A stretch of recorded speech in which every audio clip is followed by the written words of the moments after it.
يعني المرة الماضية لما كنا سوا أنا وياك حطينا الزميلة رابعة والمشكل اللي صار معها، ويبدو البعض فكر بأنه يعني نحن طالعين نوضح هذه المسائل لأنه معنيين ندافع عن فلان أو علان، وفوتونا بتجاذبات نحن بغنى عنها. أكيد ما بتدعي للاعتداء على الأملاك الخاصة. هلأ يوسف فينيانوس عنده مشكل مع شركة أنتر، روح صفيها مع نبيه بري حبيبي، ما بتصفيها معنا.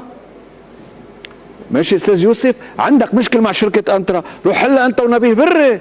اذا انت جماعتك المحسوبين عليك مزعوجين ليش الاهلنا وناسنا اللي بالشارع عم بيكون عندهم خدمة طبية، هاي مشكلتك، ما بتصفيها معنا ولا بتصفيها مع رابعة. ماشي؟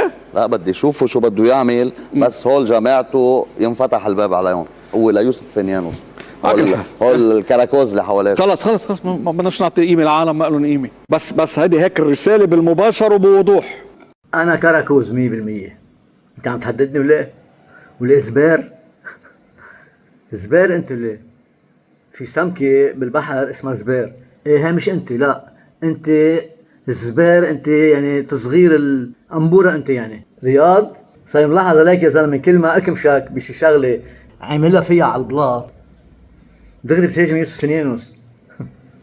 انت فكر انه مثلا يوسف فينيانوس اذا هاجمته بيقدر مثلا يضغط علي او يمون علي انه وقف هجوم عليك؟ يعني بدي خبرك خبريه حبيبي، انا ما حدا بيمون علي.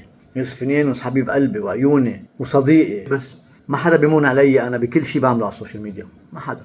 بعدين يا فتحتح انت انه لو يوسف فينيانوس بيمون علي انه اقل شيء كان طلب مني ما هاجم حزب الله.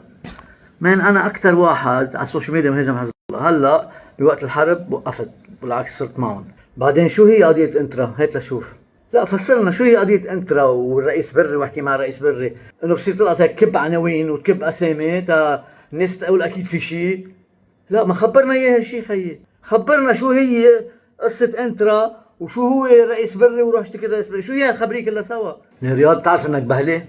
والله العظيم بهلة.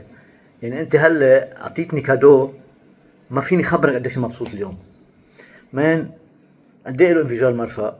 ل 2020 4 سنين عاملين حملة ظلم وافتراء وتشويه سمع على يوسف فينيانوس، وما فتحت تمي. صديقي حبيب قلبي يوسف فينيانوس، ما فتحت تمي بس لانه صديقي، احسن يقولوا لانه انت هذا الزلمه صديقك من هيك عم تدافع عنه لك مصلحه. ما دافعت عنه، بس هلا بما انك انت ربطني فيه بدي خبر العالم كلها اشك عامل.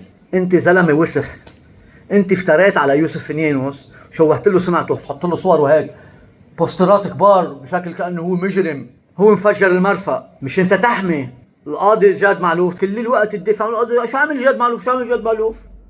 انا ما بدي اهاجم على جاد معلوف، بس انت كل همك تشيل التهم على جاد معلوف وكبيته عن يوسف فينيانوس. هلا بقول لك ليش؟ لانك انت زلمه فارغ بلا معنى، ما عندك قضيه، ما عندك طرح، ما عندك ارجيومون، بس كل ما في الامر انك انت طارح حالك للبيع، عم تفتش على مين يشتريك. صفر خيي، انا ماني ضميرك، بس بالقضايا الكبيره اللي بتعني الوطن ومصير شعب اذا بتريد هيدي اترك لنا اياها. رياض يوسف فينيانوس يا واطي، هيدا اللي صار لك انت وغيرك تشتغلوا لتشوهوا له سمعته وما زبطت معكم. الشغل اللي عمله وزاره الاشغال ب3 سنين مش مشغول من اول ما اخترعوها للوزاره. يوسف فينيانوس زاد على خزينه الدوله 100 مليون دولار بالسنه من وراء السوق الحره، ومن بعد ما فال يوسف فينيانوس طارت ال 100 مليون بطلت.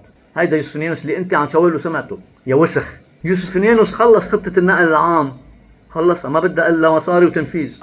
يوسف فينيانوس كل يوم اولاده بينزلوا على الجامعات وعلى الشغل بيمرقوا من هذا الطريق، بده يقتل اولاده يوسف فينيانوس تيفجر المرفأ. يوسف فينيانوس الباور اللي عنده اياها دماغك ما بيقدر يستوعبها، من علاقاته يعني طبعا ومن ربنا.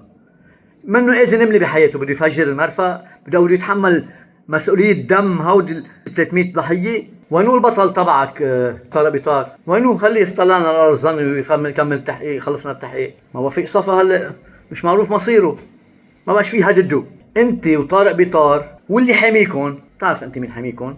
ما بدي اقول لاني زلمه وطني، مسؤولين عن تطيير تحقيق انفجار المرفأ. طارق بيطار جابوه مشان يطير التحقيق، وانت كنت السند العلامي لإله يا وسخ.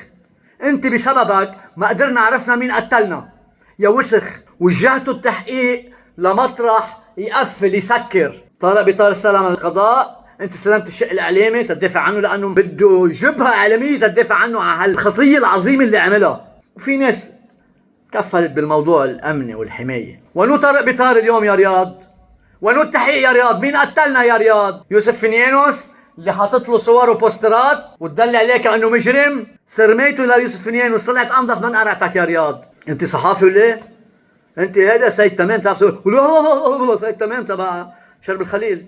انت اشبه لسيد تمام من صحافي. اول مره بشوف صحافي انا هيك كل شيء بالبهور او بانه هو بده يفهم العالم مثل ما بده. مش حق عليك، حق كارما الخياط. وهذا الزبير اللي حدك عم بيقول عني كراكوز انا، واللي انا حبيبي تعال خبرك خبريه، انا ما معي غير تليفون هيدا انتو تحت طيسكم تلفزيونات وانتينات وكاميرات وانتاج واعداد، وكل ما تكذبوا على العالم وكل ما تضللوا العالم انا بدي ضلني ادعس على رقبيكم بهيدا التليفون.